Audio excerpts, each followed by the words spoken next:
Mugamba mutya abaagala abalungi abeekuumira ku Senga 5256 mbaaniriza ate mu vidiyo yaffe y'olunaku olwaleero. Olunaku olwaleero njagala twogere ku ebintu ebiviirako omukyala oba omusajja, kubanga tebiri ku bakyala bokka naye bisinga kulabikira ku basajja. Okubanga muli mu kwezina omusajja n'azilika oba omukazi n'azilika. Ngenda kusooka kwogera nnyo ku bakyala oba ngenda kusinga kwogera nnyo ku bakyala kuba ku baami kirabikirayo naye kitini. Naye waliwo ebintu ebisinga okuleetera abakyala okuzirika nga bamaze okwezina. Abamu beemanyi nga yamanyi nti nze omusajja buli wetugenda mu kazannyo oba buli wetugenda mu kwezina gye biggweera nzirika. Abamu tebeemanyi, oluusi n'abeera surprised ng'alabye ekimutuuseeko. Kiva ku ki? Olunaku lwaleero kye tugenda okutunuulira. Bw'otanaba kusubscribinga, subscribing obeere nga weegasse ku famire yaffe. Tubeerako n'emisomo, twebuulirira, twesomesa, tukwasiza wamu ebintu byaffe. Ate ggwe eyasubscribinga edda webale kubanga weekuumira ku channel yaffe eno eŋŋanze. Tulina channel yaffe endala eyitibwa Miss Independent, osobola okuyitayo, eyitibwa Miss Independent UG, osobola okuyitirayo n'olaba waaka waffe oba omwagadde naye n'omulayikinga n'okomentinga n'osubscribinga. Kaakati nga tuzza ku vidiyo yaffe y'olwaleero, ekintu ekimu ku bisinga okuleetera abakyala okuzirika kyandiyitiddwa BP oba blood pressure okubeera ng'ekka. Blood pressure y'omuntu okukka nga muli mu kwezina kirinza okumuviirako okuzirika, naye ate kijja kitya blood pressure okukka? Blood pressure okukka ekintu ekirinza okugiviirako kankinnyonnyole bwe nti omukyala yenna bw'aba ng'ayimye, bw'aba nga ali mu kwezina nga mukyamufu, kankiyite bwe nti ng'oyimye ng'oliko omuyimo, omusaayi guba gudduka nnyo nga gugenda mu bitundu bye ebyekyama. So omusaayi guno mu process y'okudduka guyina hormones ze guzaala oba gwe zicreatinga, waliwo vessels zo zicreatinga hormones. Hormones ezo ezireetera okubeera ng'osobola okufuna drop mu blood pressure oba blood pressure y'okubeera ng'ekka, ekirinza okuviirako okuzirika okusinga ddala singa oba otudde nga muli mu kwezina, nga muli mu position y'okutuula, oba singa oba oyimiridde.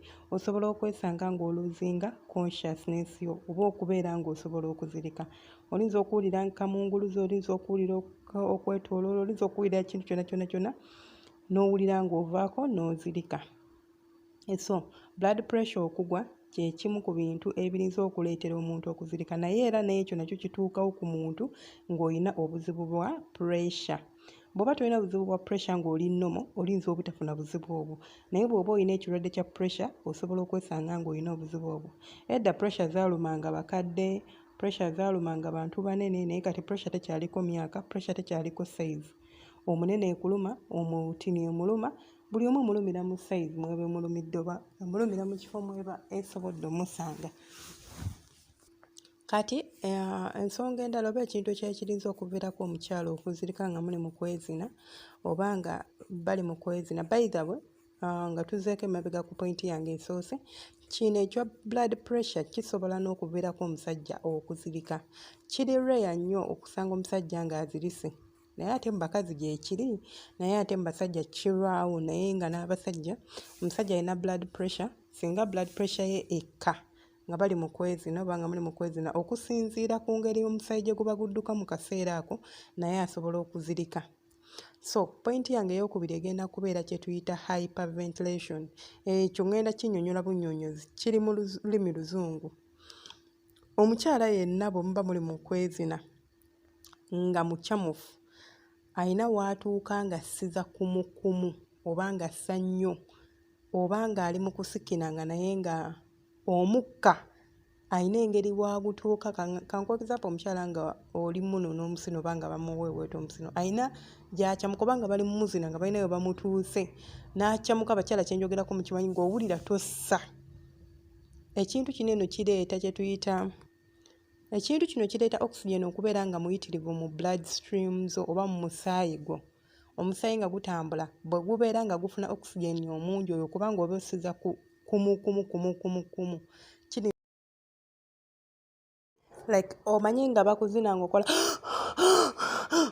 okitegeera eyo enzise ye ey'okumukumu eyo esobola okuviirako omuntu okubeera ng'asobola okufuna kye tuyita hyperventilation, okubeera ng'afuna oxygen omuyitirivu mu blood streams nekibeera nga kimuviirako okuzirika. Pointi yaffe endala egenda kubeera ku muntu omulwadde w'omutima, abakyala abalina ebizibu n'omutima oba any kind of heart diseases like ng'olina ekizibu ku mutima gwo osobola okubeera ku risk ey'okubeera ng'osobola okuzirika nga muli mu kwezina. So ne bano abalina ebizibu by'amawuggwe nti alina obuzibu mu mawuggwe ge, engeri gye kiri nti eyo activity oba ekikolwa kye mubeeramu kyetaaga okussa okw'amaanyi, kyetaaga kikooya, kisobola okuleetera omuntu okuviirako okuzirika singa abaamu n'embeera y'okuba nti mulwadde wa mutima, singa abaamu n'embeera ey'okuba nti nno alina obuzibu mu mawuggwe, kirinza omuviirako okuzirika. So nga tonnaba kugenda mu maaso na kuzina mwana wa bendi, kyandibadde kirungi nnyo n'omanya obulamu bwe ayimiridde atya health wise. Ali okay? Talina kirwadde kyonna kimusumbuwa? Omutima gukola bulungi? Kubanga omuntu asobola okubeera nga tomanyi oba alina omutima oba talina, ne weesanga nga mugenzi mu kikola n'akuzirikako.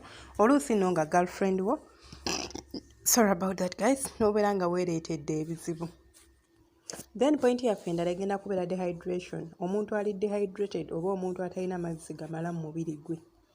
Bwe njogera ku mazzi, njogera ku mazzi gano water, soogera ku mazzi g'emmana.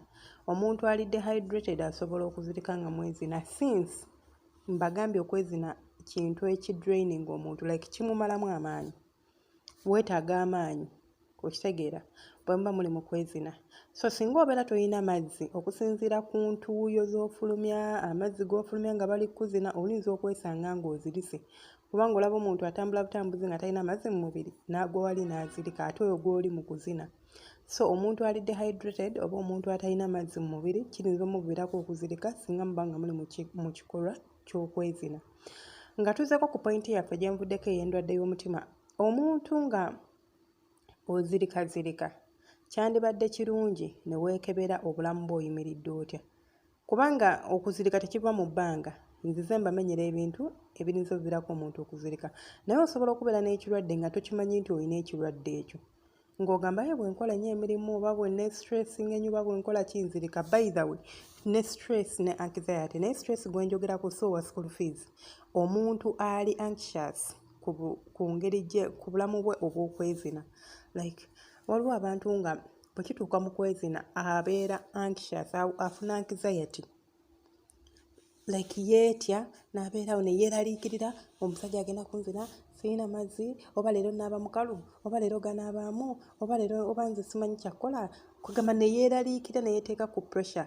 Anxiety oyo asobola okumuviirako okuzirika. Stress oyo, sigamba stress waasimanyi omusajja yankyaye, weewaawo nakyo kisobola okontributinga ku kuzirika, naye ate omuntu ali anxious. Waliwo abantu nno kino ekintu kye njogerako mulinza okubeera nga mukiraba ng'ekinafu oba naye senga naawe munnange kisoboka. Waliwo abantu nga ye waba agenda mu kikolwa atya olw'ensonga ze zimu. Oluusi ng'akimanyi oba baamugamba dda mugazi, yeeraliikirira n'afuna panika eyo esobola okuviirako munnange okuzirika olw'okuba nti weetadde ku stress. Bw'oba agenda kuzina wandibadde ng'oli mu calm state, ate wandibadde ng'omanya nti ogyewulira. Ngamba nnyo abakyala nti bw'oba ogenda kwezina n'omuntu teweeraliikirira. Bw'oba omanyi tolina mazzi, leka kyeteeka mu mutwe, kubanga buli bw'okyeteeka mu mutwe n'ogamba ndi mukalu ne weeraliikirira, mu butuufu n'akatini akandizze kabula. Omubiri gwe gwetaaga kubeera ng'oli relaxed, osobole okunyumirwa omukira, ate naye asobole okukunyumirwa. So teweetaaga kwepressuringa, teweetaaga kubanga nawe weeraliikirira, amazzi tegajja kujja. Naye ate singa obeera calm and relaxed, osanga omwana w'abendi agenda kukuba omukira, akoona we batakkoonanga, amazzi gajje, naawe weewuunye. Naye buli weeteeka ku pressure, bw'oba bw'otyo bw'oli, oba oli nabukalu nga naturally bw'otyo, kuba waliwo abantu nga genetics ze, like genetically nga mukalu nga kiri mu genes ze. Mu butuufu nga ne bwanywa eddagala kiri mu genes ze. Embrace it, kimanyi, omwagalwa we kimutegeeze, obeere ng'oli at peace. Si kweraliikirira. Abamu mudde ne mwewaana mwekwana n'omulenzi n'omugamba nze nnyaala, simanya nina agembalala, simanya ntobye obulire. n'atuuka n'agamba tugende ompeeko. Mu butuufu nga naawe okimanyi wamulimba, nze nina ebigaaga era nze bulabula nga tosikanga ku nfuli, ng'ekituufu tolina yadde n'otuzzi naawe wemanyi toyina, ne mutuuka eyo n'otandika n'okutandika oppalapalanya otandika okufukira omusajja enkali like susu like omusulo ogwa ddala. Kugaa ne weeteeka ku pressure naye nga gwagyeetaddeko, sina musajja yagikutaddeko naye kubanga wamulimba. Era nze nenkutuulako era nze manye zino omusajja bw'atuuka nti anidda waggulu. Nga omanyi ne we batandika ng'otunula ngaazi. So wandibadde real and very calm singa oba ogenda kugenda mu kikolwa ky'okwezina okwewala okuzirika nga bakuzina. Munsikirize nkome wano.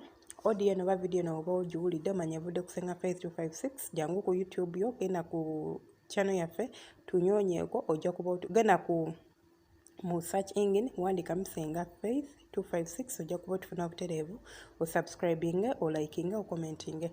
Teweerabira tulina channel yaffe endala eyitibwa Miss Independent Yugi. Osobola okukyalayo n'obeera ng'olaba content waffe naye aliyo, osubscribinge waba akunyumidde, ate osharinge w'omusanga ng'ali useful. Abeera mu luzungu omu abeera mu Luganda. Twogera ku lifestyles, sharing abantu basharinga testimonies zaabwe, tusharinga stories, life stories, n'ekirala kye tukolayo content ng'ono naye ng'ali mu English version.